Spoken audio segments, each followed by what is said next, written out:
Lauren Jones, happy Friday. How the hell are you? How are you? I'm doing really good for a Friday. I am really, really, really happy it's Friday. Oh, are you now? I am. Wait, well, I'm in opposite land. What's happening? Why is it No, opposite? you're right. Am I rotated again? Yeah, you're No. rotated again. I don't Hold know. on. I didn't do that on purpose. Oh, it had mirror camera. There we go. There you go. Sorry about that. That happened to you the other day too. I did when I was in opposite land. I don't like opposite land because it makes believe seem like Evioleb. That makes sense. It doesn't. We don't want that to be that. We're don't good want that with to be it. there. All right. Well, anyway, guys, it is Friday. I have to tell you, I didn't get much sleep last night from the wee baby Mackenzie. She kept me up, so that was fun. I caught a half an hour snoozle with her before I actually went live. Woke up half an hour ago. It's nice to be. You seem a little sprier than you were this morning. I'm gonna give that. I was passed out. I am looking at a haul right now. I don't know if you guys know this, but my neighbors have about 35, 40 fruit trees, 7 of which are on my fence line. And I have 7 dragon fruit that are nice and pink and ready to eat. And I was going to share them with them this year, but they keep taking all the bananas that grow and fall over my fence. And I wanted to try some, and they didn't offer any. So I'm in debate on whether I give them any dragon fruit. No, it's negative. I might give them one, but there's the first year we had 1 when I moved in. Last year we had 4. This year we're on track for 8, maybe more. So I don't know, neighbors. If you shared the bananas, I would have gave you some dragon fruit. I know. Come on, I don't think it's happening this time. Give, get, give. Never had like fresh bananas off of a banana tree. I mean, that'd be amazing. So we have you had them before? Apricots. Well, I mean, I've had a banana, but off of a tree in the tropics. I haven't had a banana off of a tree. Banana. Leanne, one of my favorite people, Leanne, she calls it a banana. It's my favorite word that she says. Banana. Banana. Leanne. Oh, you were just talking to her. We love her. But no, we have apricots on the farm, and we have to compete with the squirrels. So you compete with a human being, i.e. neighbor, and we compete with little pesky squirrels that continue to come and steal all of the apricots. Do you say apricots or apricots? Is this a tomato thing?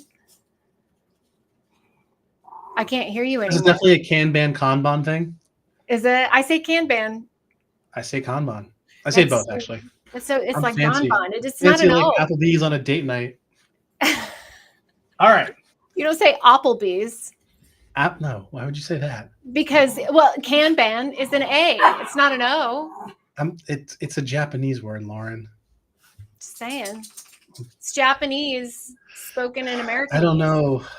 I'm not educated. Too tired for that? Yeah, I'm way too tired. Way too tired. If you wanted to talk, I'm only qualified to talk about English and Spanish grammar. Actually, Spanish grammar better than English grammar.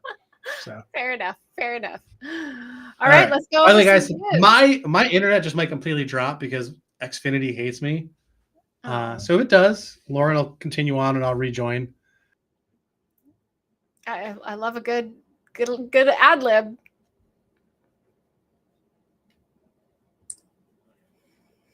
Oh, so I guess when he said that his internet was going to drop, it was just going to drop, guys. Okay, so we have got some news for you. California has one of its first bills for AI. So if you've ever listened to our podcast before, you have heard that much of the legislation is about transparency. This one really is no different. It's SA 1047. It's for safe and secure innovation for the frontier of AI. It's the Frontier AI Model Act.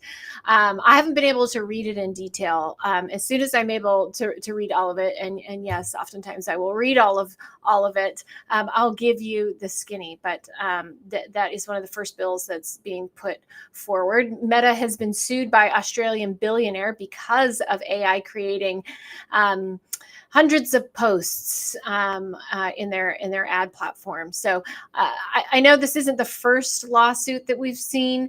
AI, very early on, ChatGPT was sued because it was getting behind paywalls and getting access to information that wouldn't have otherwise been made available. So it's going to be really interesting to see how, our litigious society continues to cope, I guess, if you will, with the emergence of AI. Our staffing indicator year over year down 8%. Week over week, though, up 1.9%. So a little bit of the seas parting, just a little bit. I don't know that's cause for complete and total optimism, but it is cause for thank you.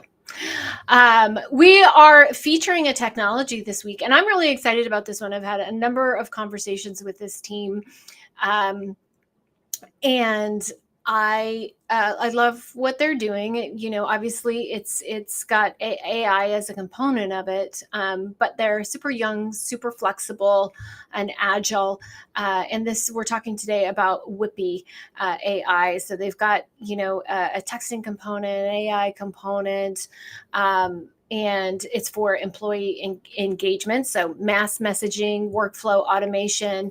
And their early customers are seeing some really cool numbers, like a 220% increase in retention and engagement. So that's really exciting. So very early on, what I do like about YOE and any software that I've ever advised, we're talking about ensuring that the technology that agencies use can demonstrate ROI. And the first way we demonstrate ROI is by being able to show you metric on base improvement.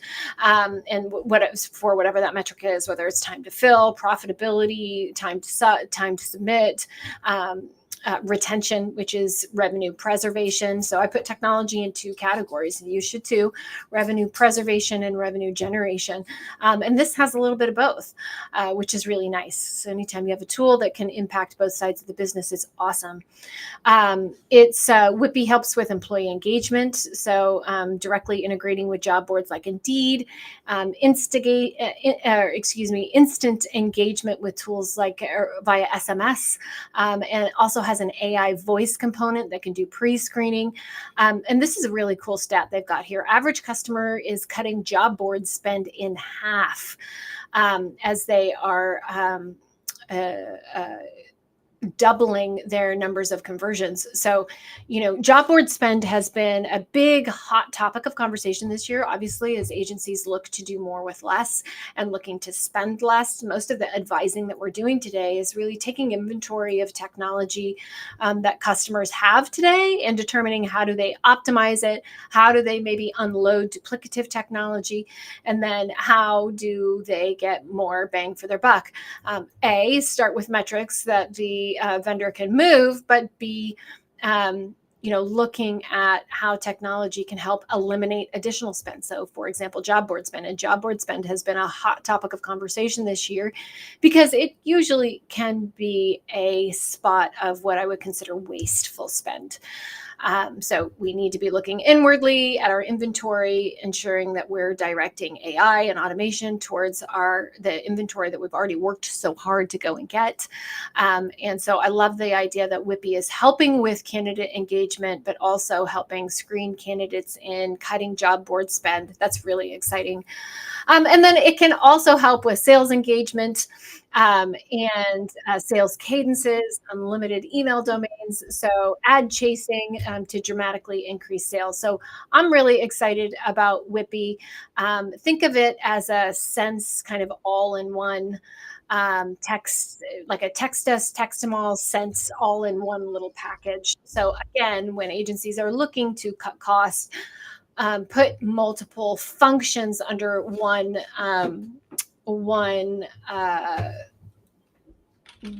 reduced cost.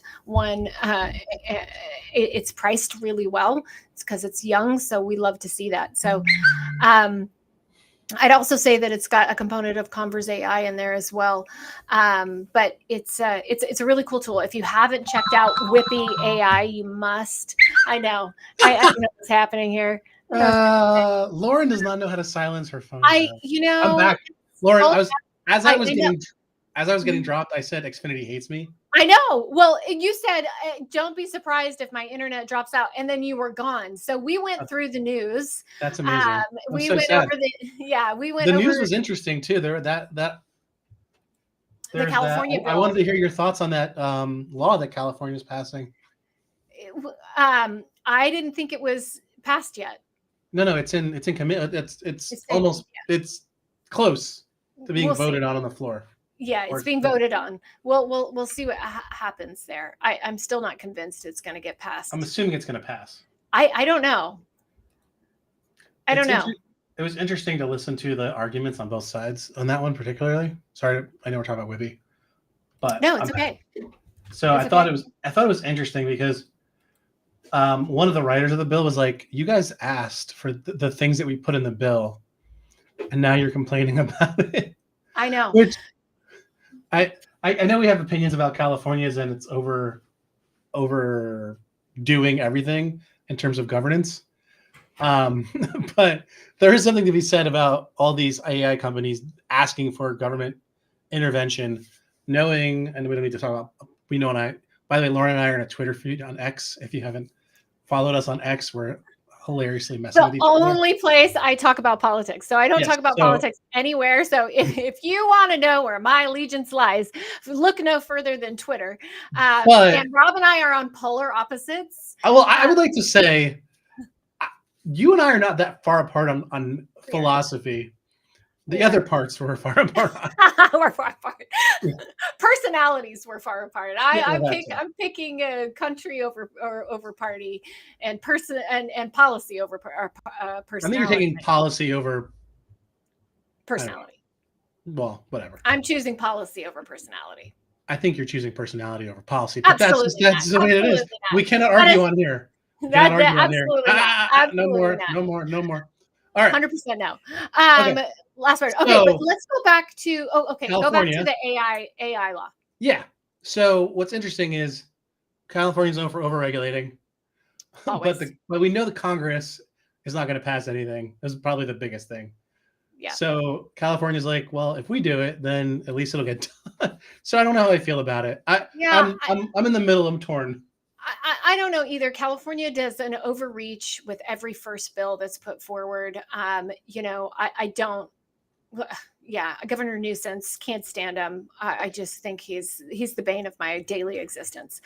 So I think it's an overreach to start.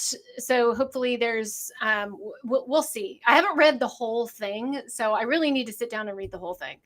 Yeah. And then but I do want to go back to Whippy, because one of the number one things I get asked when we're talking about tech is, well, who's it integrated with? Is it integrated with, my ATS? They've got a very robust list of integrations, inclusive of TempWorks, Aviante, Bullhorn, Acor, Loxo, Crelate.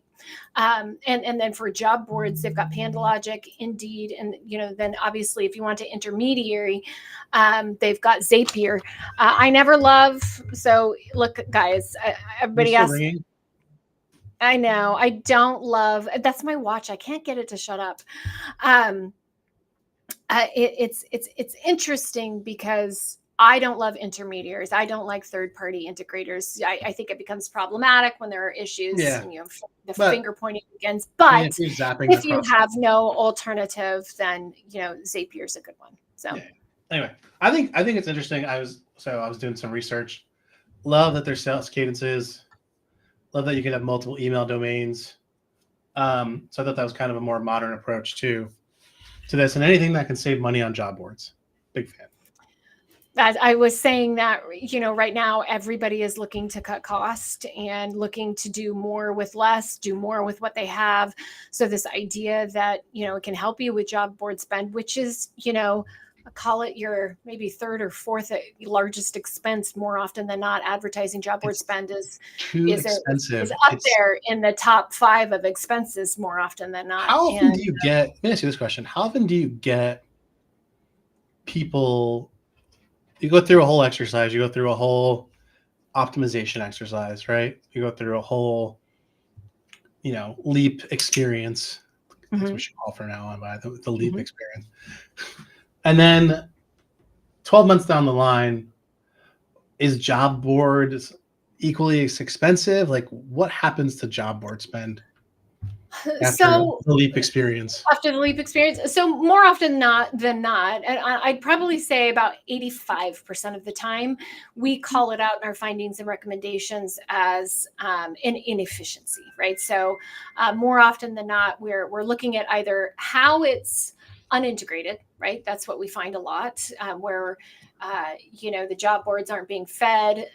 So there's no feed from the ATS to the job board. Correct. The feed from the ATS and therefore, to the job you board. can't turn off the job, which is a huge problem. Can't turn off the job.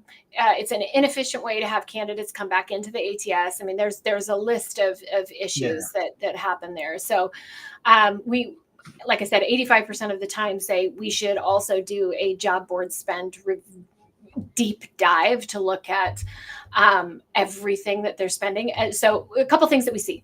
One is not integrated product. So the candidate experience is crappy, as is we have overspend going on because they don't. The recruiter experience being manual. Right. We have duplicative posting on very, very similar job board spend. So job board, verticals.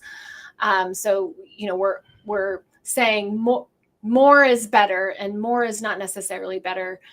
Better written job descriptions are better where you get the best audience. That's why I like programmatic. And then, we see the length of postings out there that becomes an issue. Was it like a year?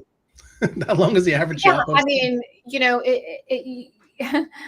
mean, look, you get 68% of your applicants in the first 7 days of your job posting. Stands to reason we shouldn't be doing 30-day job postings. Turn it off. Turn it off after a week. Yeah, 5 days. I'd say maximum 7 days for a job posting. So we see unintegration, we see overspend going on. I love how you made up a word, by the way. Unintegration is not a word. You see, not integrated. Unintegrated. Not integrated. Not integrated. Unintegrated. I made a word. Rob, and it's going to stick. All right. If it sticks, it sticks. If it doesn't, it's like strategery. Okay. If Bush can make a word, strategery is actually a word now. Unintegrated.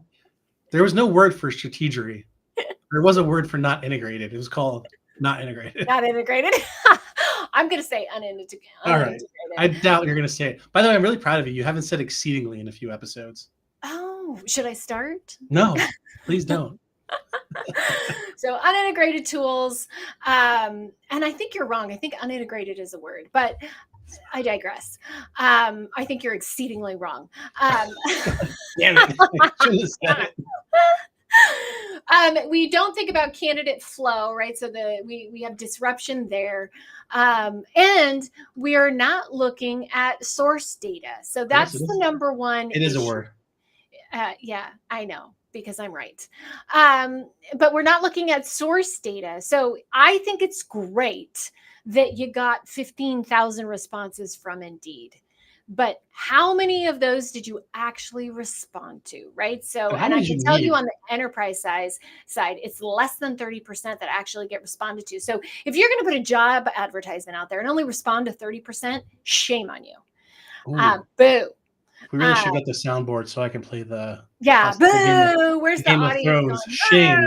I can get Hannah Waddingham ringing the bell saying shame to Cersei. Shame. Yeah. So it is job board spend. There are multiple problems. It's source coding that is a big one.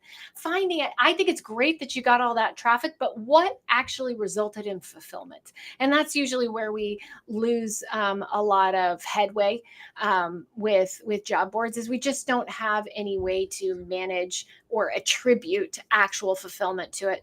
So source coding is one of the best ways. And there are many job distribution boards that can help with that. So that's a good segue to our guest. Yes, we're going to talk to about marketing. But before we do that, and I bring the fella on, did we talk about the indicator? We did. Okay, good. And you were like really positive and happy about it? I mean, I don't love that we're down 8% year over year, but we are. We were down up. 11 the other day and 12. We were down 9 last week, and then I think progress. we hit a bottom. Little incremental steps.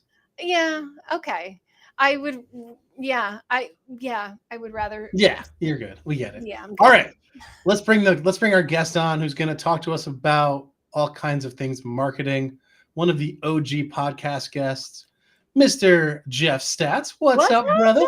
What's going on, guys? What's happening? Did you like the timing of me saying my internet was going to drop and then it dropped? It just disappeared. Yes, you marketed the fact that you're not going to be there. I was like, yeah. Everything is listening, so it doesn't they'll find you somewhere. I had a long talk with Xfinity this morning, and I'm waiting for an email of how much credit they're going to give me for the last 60 days of poor service. So we'll see. They're going to give you a what for? They tried to give me $20. I was like, my bill is like $100 a month. You're going to give me $20 for $200 worth of value. The woman today was a lot nicer, but I haven't got the email from her yet. So we'll see if she was actually effective. But anyway, so we transitioned over here, by the way, Jeff, former CMO of a large staffing group, former CMO of Haley Marketing, now working at, what's the company name?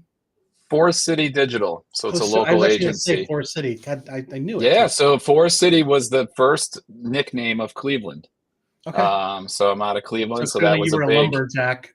Yeah, you could be a lumberjack. So it was the Forest City when it became. New Cleveland. Jersey's the Garden State, right? But there's only like part of it that you actually drive through that's not farmland. The rest of it is actually farmland. But everything you see is not. It's amazing. Right. But I don't see many forests in Ohio. No, you don't see many hills in Ohio. You don't see many rich people in Ohio. You don't see no.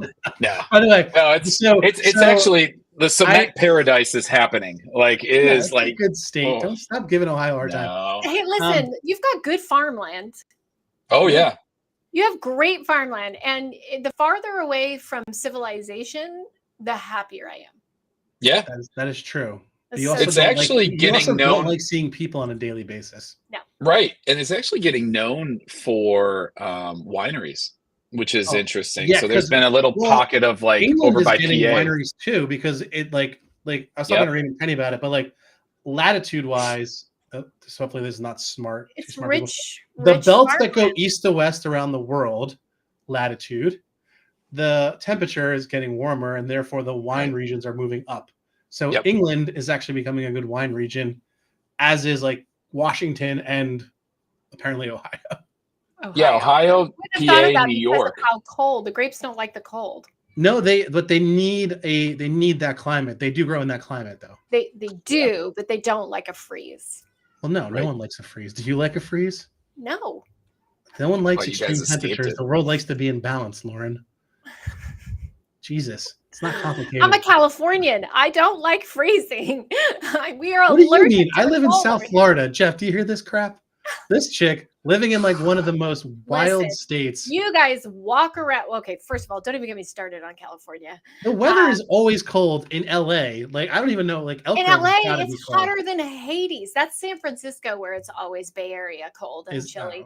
But let me tell you, I was freezing in LA in May. Our clothing does not stick to our bodies. Oh my God! This morning, thunder and lightning storm. Walked outside with the pup. Immediate wearing weather. I was sweating face. It was amazing. Yeah. My skin is glowing because that is the only thing that I will say, having spent a long period of time with Allison in South Carolina, is my skin was amazing. Oh my God, you think freaking Florida is humid? At least we're not tricking you. We tell you it's humid. Anyway, all right, we got way off track, but this is amazing. So Ohio's growing wine. Jeff, Lauren doesn't like people, and I love people. Jeff gave us some history lesson on. There you go. Forest City, which I love because I actually really like Cleveland. I've enjoyed every time I've been there. By the way, funny enough, shout out to Stormy Holler. Stormy's house is on a hill and is surrounded by trees. So she is the Forest City right outside. He's on the one hill in Cleveland. It's Wow, so that's funny. awesome. They had to get they had to buy like a personal what is it like what's the piece of construction equipment, the front loader. Yeah, so they bought a plow.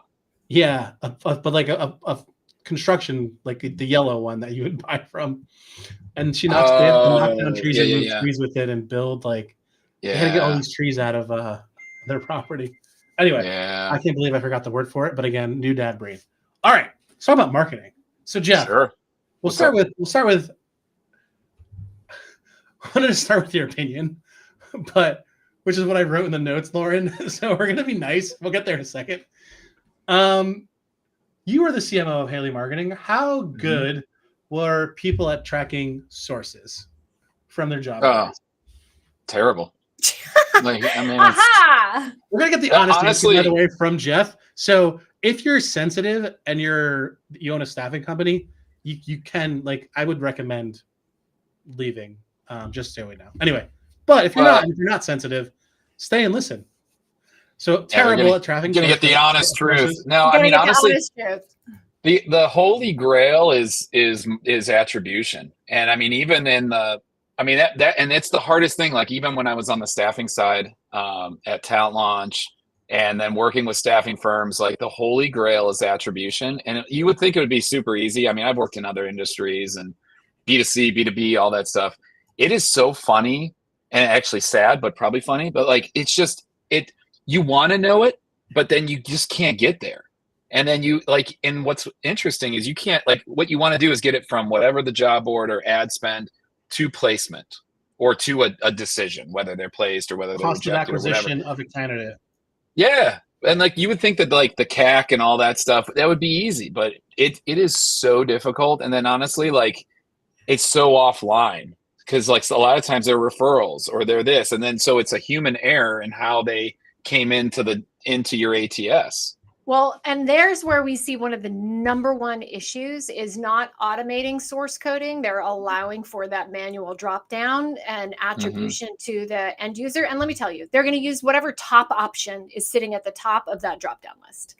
100%. 100%. And so this is where I see agencies really go wrong with attribution, is allowing the end user recruiter or salesperson or what have you. And it has nothing to do with them not being amazing and everything to do with them not having enough time in the day or it being a broken process. It's a broken process. Being lazy, and it's ripe for automation. Busy.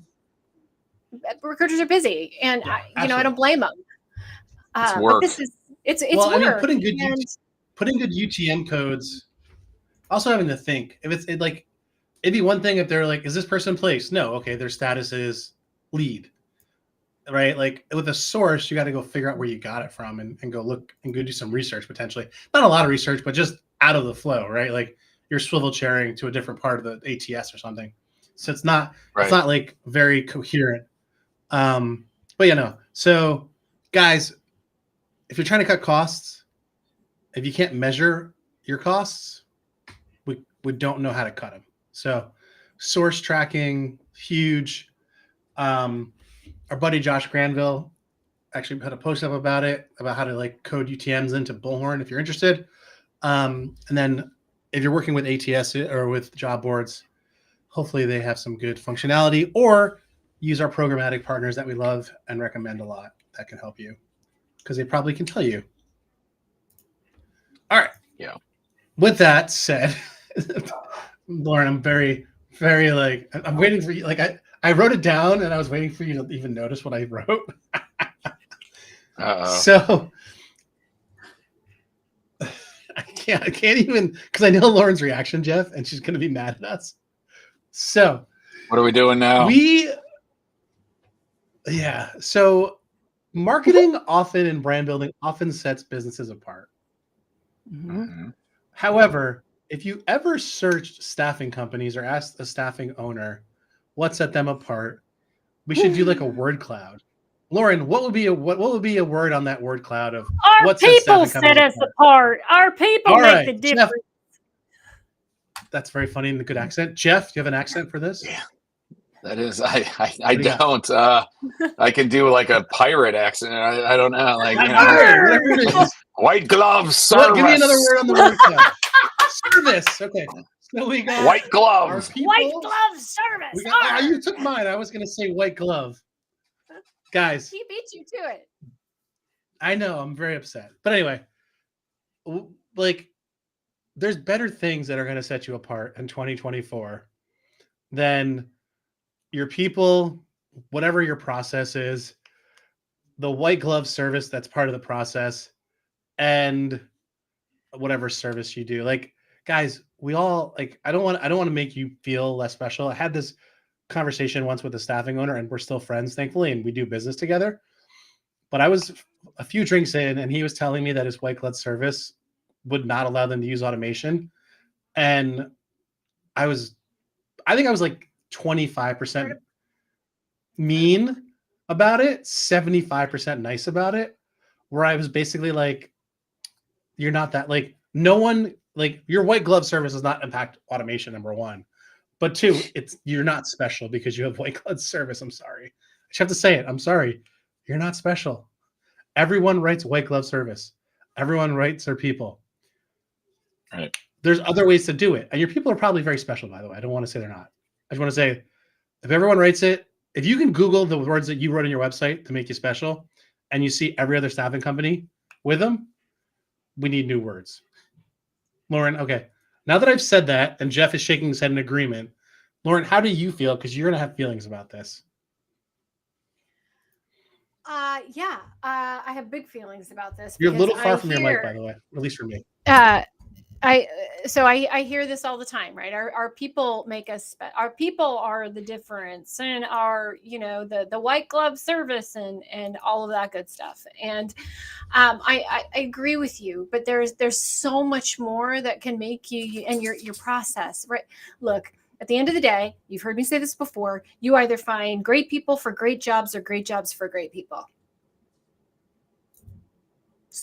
Everything else in between is magic. Agreed. 100%. Differentiators. But you also need great people.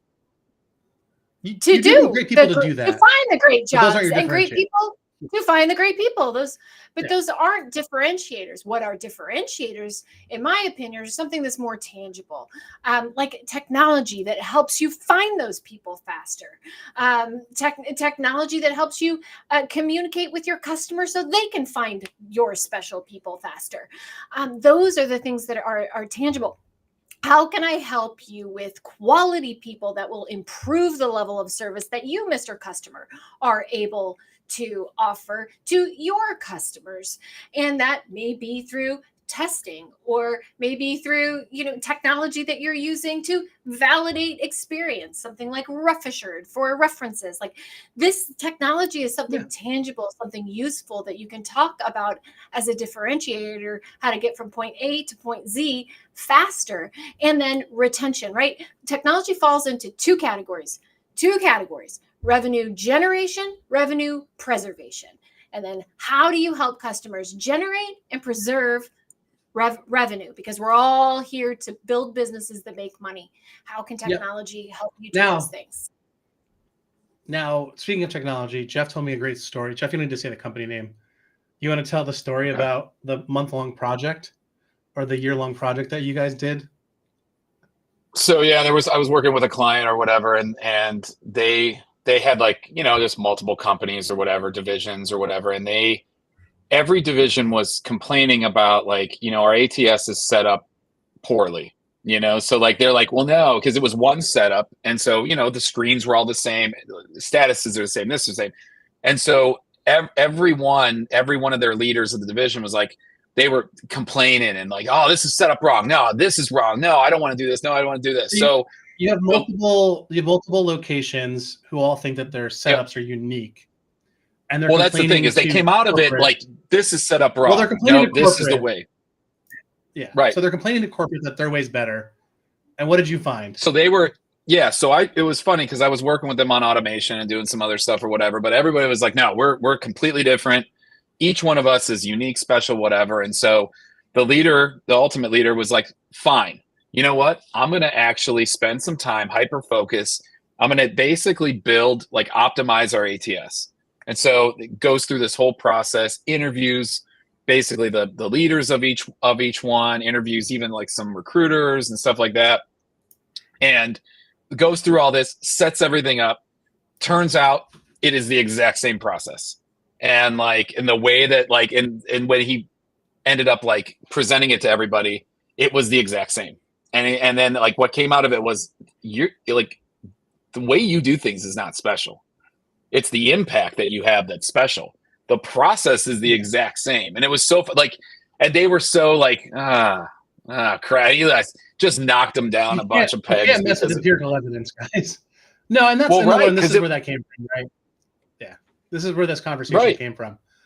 And I wanted to highlight that story because empirically, what they discovered was like the way they go through the process is the same.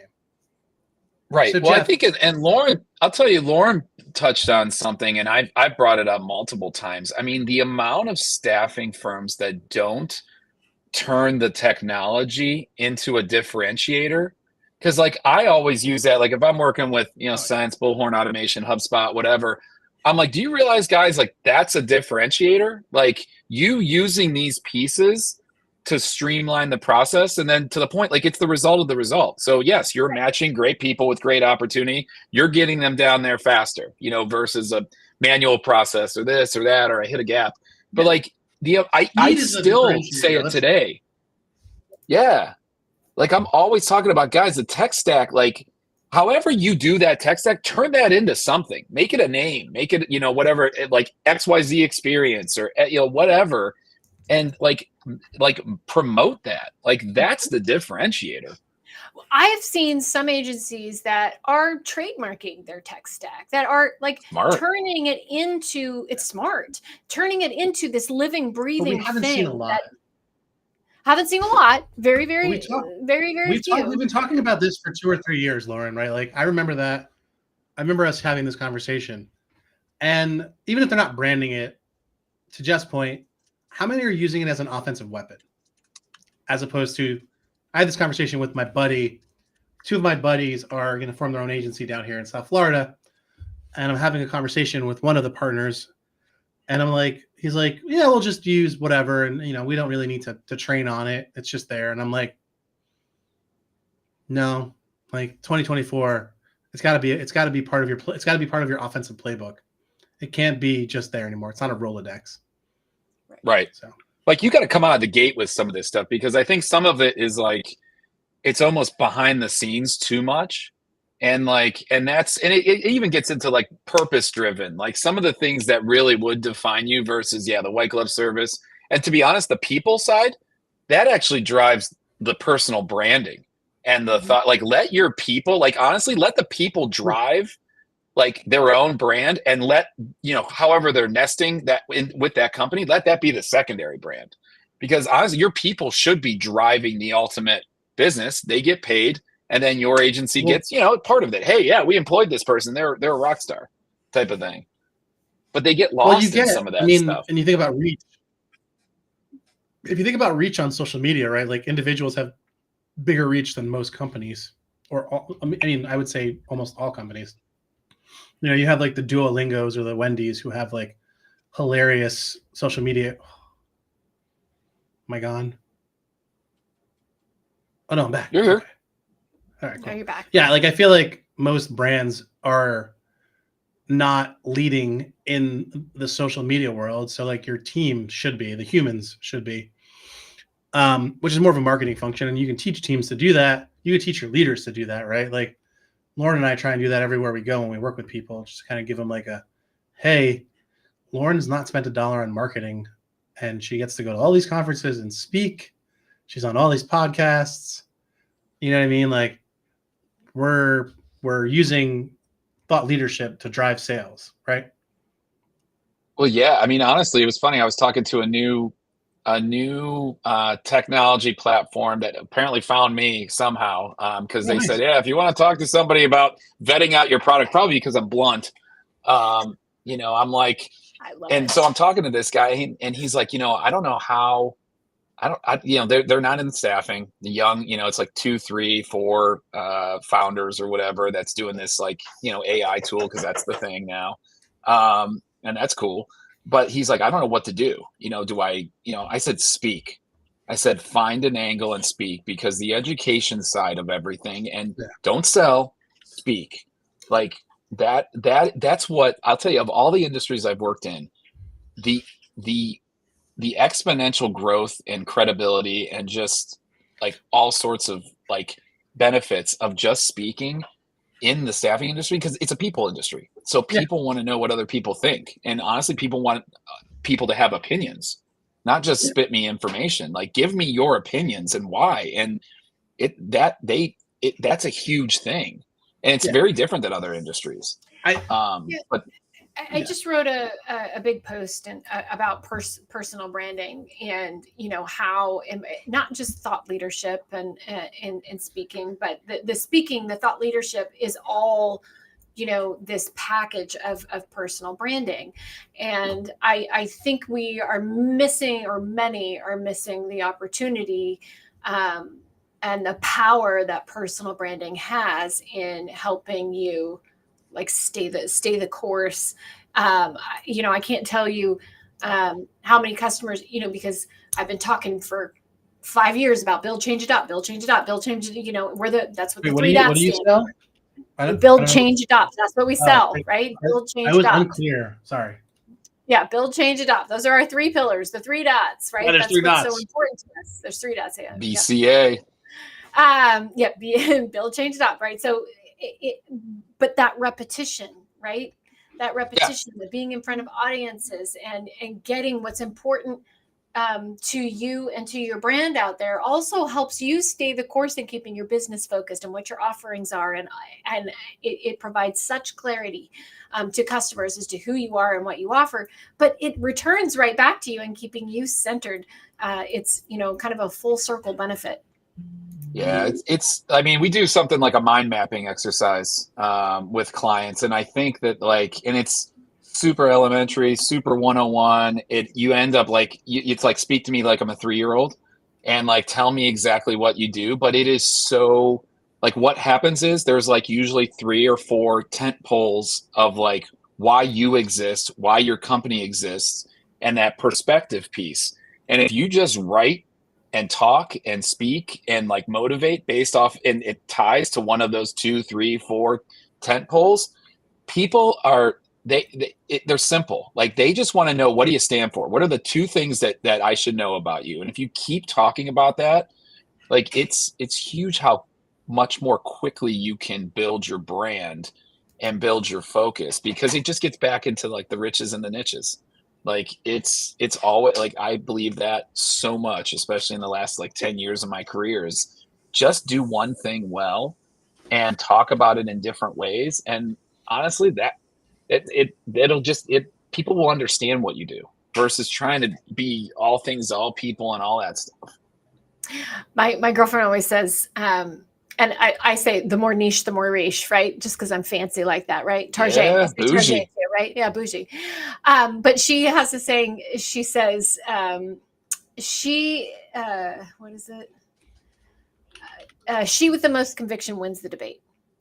So she or he with the most conviction wins the debate. Yep. If you have strong opinions about him, and I'm full of them, about how things should be done, but how they could benefit the organization or benefit our industry, I feel like most of my strong convictions around this industry are about improving the humanity that should remain in seeking a job, seeking the acceptance of stranger with a piece of paper, right? And so if you have those strong convictions, speak. If you, I love this. Be a thought leader. Yeah. Well, it even gets into the marketing side of this. And this is a lesson, whether you have an in-house marketing person or whether you are working with an agency or whatever you're doing, work with somebody or empower somebody to make a decision and to drive your marketing based on something. A lot of times I've always heard well, you either give a lot of options or you don't give any opinion. You basically say, well, here's kind of the thought, this is what's happening. And it is that conviction piece. Like, I think marketing, to your points earlier about like on the offensive, like I think marketing needs to be aggressive with like, who are you? What are you trying to do? And then make that decision, pull the trigger on that automation, get something into market, have an opinion, like work with certain sets of customers. Like, I feel like everybody's so afraid to actually go through with something and to do it. And I know on the marketing side, that's what happens. People are just, and you don't have to be like polarizing in what you're doing. It's just like, believe in something and do it. And then have a reason why you did. Like, hey guys, this is what our campaign, we're going to go this route because I believe this, and this, and this is what we're going to try. And I feel like there's less of that. There's so much less. I think that's a bigger problem. I mean, not to get on societal soapbox, but we're so afraid of hurting someone's feelings, or so afraid of saying the wrong thing, or we're offended by everything, that we end up believing in nothing. And so I 100% agree with you on that. We just did that today. We just did that. Yeah. I mean, like Robert, I said, you're not. Yeah, exactly. Spoiler alert. So, yeah. But it's important, I think, that market, if you want to do well, and especially in an uncertain market where sales is still bad, but it's kind of trending towards candidate side. But we need to shut our job boards off, but or at least reduce spend, but we don't, but we do, but we don't, but we should. It's like, just make a decision, be educated with something and run with it, because I think you're going to be in a much better place. I mean, I did something where there was a bad, not good practice email or something like that. And I went polar opposite of the email that was going to shock and awe. And I said, all right, guys, here's an example. And it was funny. They were like, wow, like it actually produced better because we ran it. It produced better results. Well, but they were like, stop them. But thank you so much for going 180, because like we had a meeting where they didn't like it. But what they didn't like was the fact that well, now I know I didn't actually really care about the email that was going out. Like, you made me think about, because you put this one out and it was so different, you made me actually think about what we're sending out and why we should look at just being a little bit more thoughtful in what we're doing or whatever. And so sometimes that helps, whether it's because it's important. And that was purposeful. Like I said, guys, it was image based. It was all best. It was not good practice. It wasn't going. I went, let's go text based. It's going to be ugly, but it's going to be 1-to-1, and let's do this. And they didn't like it. But it worked. I had a automation consulting client send the email to 10,000 people once, and I was like, that's really not a good, or maybe more. I was like, you really should segment that out. And she was like, Rob, I don't give a shit. I got 100 responses, and I taught her how to stagger them so she wasn't getting them all in the same day. But over the course of 3 weeks, she sent out 10,000 emails, and she was getting jobs. So she was like, it's doing its job. So sometimes best practices for email marketing, they're not really the best practice. As maybe go do something. Well, it's just have a practice. Yeah. Have something that you're doing. Do it. I think the really is the Nike thing. Get it in the market. Yeah. This is the problem that I see. The market will tell you whether it's good. Let the market tell you. Yes. I mean, when I'm getting virility on anything that I post, right, it is usually when and I'm not saying this so that you're a contrarian or you're always looking for the mic drop moment. You don't want to do startle marketing, but I do think standing for something, having an opinion about something, and then having some semblance of why. Right. People are interested when there are strong opinions, but those are the posts that tend to go the most viral, or get the most activity when you're standing for something, because, people want to engage with that. And I genuinely think, as much as our mainstream media, which I loathe, would like you to think that we don't want to hear one another's opinions and we can't have productive conversations where there's healthy conflict or healthy difference of opinion. I don't think we're actually that way. I think we can have healthy conversations and healthy conflict. I think it's the mainstream media that's created this divisiveness and poisonous fruit from the poisonous tree that is creating unhealthy conflict. And so with your content back to bringing that back to marketing, stand for something. I will say that it's important. I do say, this is a personal thing for me. When someone calls someone radical, I immediately stop listening to them. So if you want me to stop listening to you, call somebody else radical or say the word radical in politics. I will immediately tune you out because I know that you are now in propaganda mode. Right. And right. I watch V for Vendetta.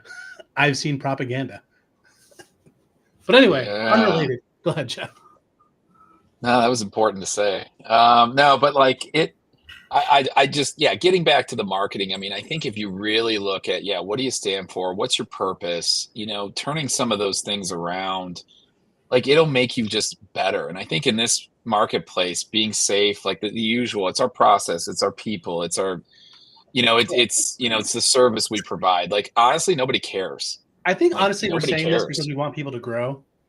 And we don't think it's a ton of effort to, well, maybe up front it's more effort, but like I don't think it's a ton of effort to sustain a good practice of actually celebrating what makes you unique. Right. I mean, honestly, dig deep for a little bit. Like tech stack. What's your tech stack? Like, honestly, like it may not be unique, but make it unique. I think that's important. Like how you attract, how you retain, to your point. How do you make it better? How do you drive people to be full-time employees if they're temp? Like that's what you want. Put it in there. Hey, you don't have to make it a career. It's not a dream job, any of that stuff. I mean, know your audience too. And I think what does your audience want? Take a little bit and look at what you're doing. And then obviously the founder started this for a reason. Yeah. And so digging into the founder and how does that disseminate down? Yeah. Yeah. And it's just a little bit, like it's that second layer. I think right now is what you need in marketing. I like that. 1000% agree with you. And, I kind of get a cross-eyed look when we start our discoveries and we ask what your mission, vision, and values are, right? Because we believe that you can build the technology experience around those core values, right? Yep. I'm sure you, Jeff, would not be surprised, but I'm sure our audience would be surprised to learn how many agencies don't have a mission, vision, or value system. Yeah. You taught me this. And I think it's the core, that's the heart of the business. Yeah, I think it probably did. I mean, again, a lot of these, when what is it, 98% of the staffing industry in the U.S. is under 25 million. So a lot of lifestyle, and some want to grow, some want to stay where they're at. Those that want to grow need to expand that mission, vision, values. Like they need to look at differentiators because, yes, if the founder's still there, if the agency's still there, a lot of times why it was founded was particular to a date, a transition, how the market was, something like that, which a lot of times is different than what it is now. And we started it in 2009 because the mortgage crisis and this and that and this, blah, blah, blah. Well, it's not that anymore. So and then everything's changed since then. So, taking a look at that and saying, if we just have usually it's just a mission. Founder started it. It was this, maybe they knew a couple people that would let them place some candidates.